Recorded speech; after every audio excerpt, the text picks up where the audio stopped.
This is the India you've been hearing all about.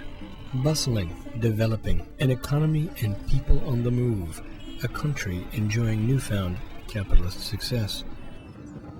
But there is another India that doesn't make headlines in American business journals. Rural, tribal, and desperately poor.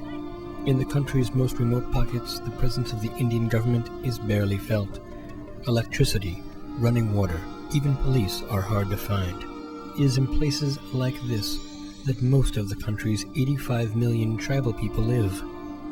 But they are not alone. Armed rebels called Naxalites live here too, and they are violently opposed to India's capitalist makeover. In 2004, the two largest Naxalite groups combined forces.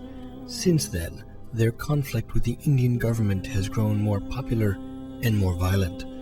Mine blasts, kidnappings, and assassinations make the papers daily.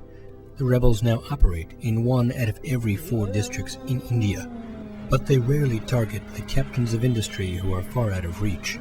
More often, the victims are India's tribals who live and work in the same forests the rebels use for protection.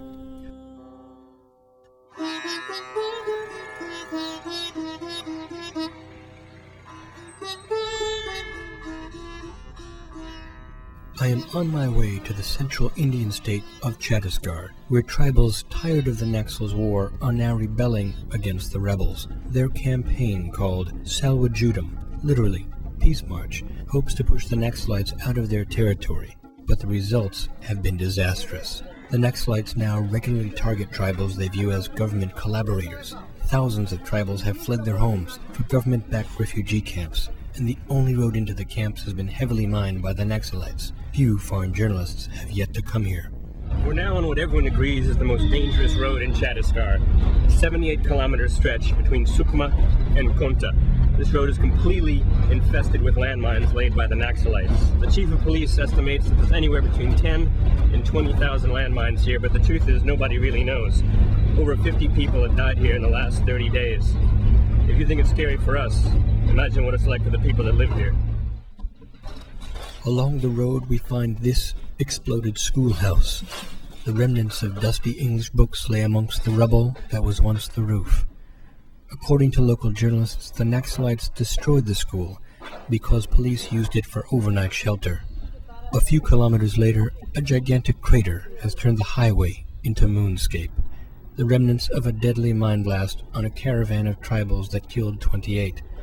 A sandal and bloody shirt remain as gruesome reminders. So why are the Naxalites bombing roads and schools where the tribals live and learn? Local journalist Ramashankar Sahu. The Naxalites say they are revolting against the capitalists. But there are no big businesses here. There are no showrooms here. There are no big cars on the road. That is where Naxalism has gone wrong. But most disturbing are villages like this one, eerily abandoned.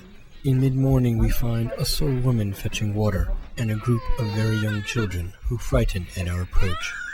Sahu tells us there are hundreds more empty villages deeper in the forest.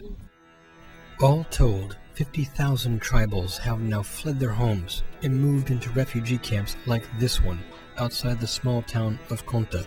But security here is nothing more than this broken gate.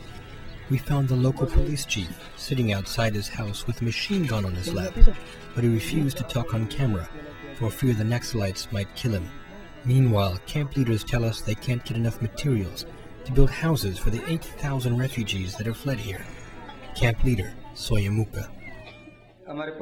We don't have enough tents, and as you can see, sheds are being constructed. Wherever houses are empty in the village, people are taking shelter in them.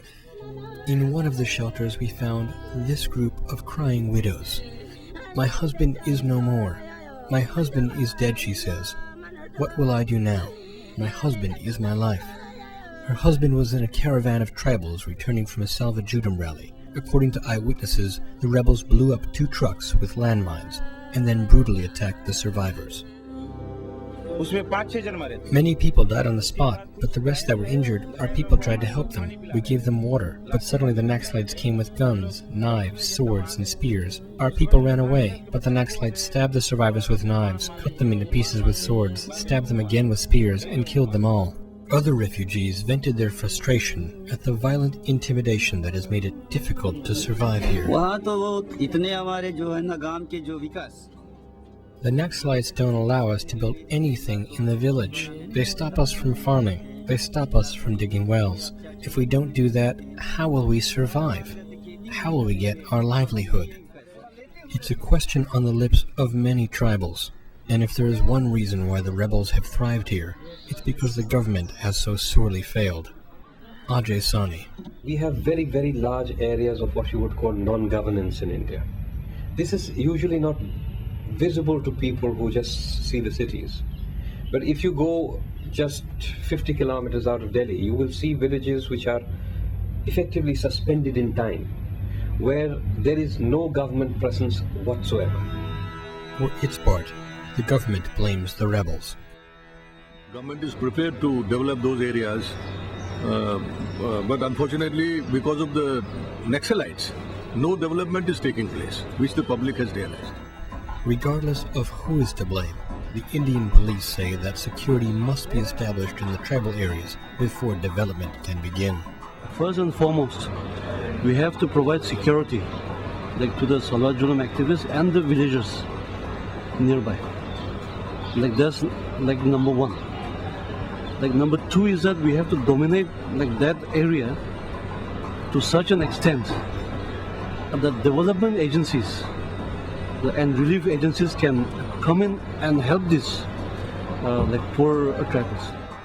There are signs that the government's commitment to protect the tribals is more than just talk. At this refugee camp in Dornapal, we did see increased signs of security. Armed guards were posted across the road from the camp, and the tribals had set up a crude roadblock to inspect cars for weapons. But the government is also using young tribals, armed only with bows and arrows, to help them defend the camps and patrol the forest against heavily armed rebels. The New Delhi-based Asian Center for Human Rights has accused both the Indian government and the rebels of using child soldiers. But many tribals are far too frightened to leave the camps. Villagers returning to their homes are often attacked. 2-3 people from this camp went to their villages to see their children and their wives, but they were beheaded and they were torn into pieces. So when will the tribals be able to return home and restart their lives? Most are not optimistic. We are determined to not return home until we finish all of Naxalism, Camp Leader Mukut tells me. And that could take years. From Chhattisgarh, India, Neil Katz reporting for Internet News.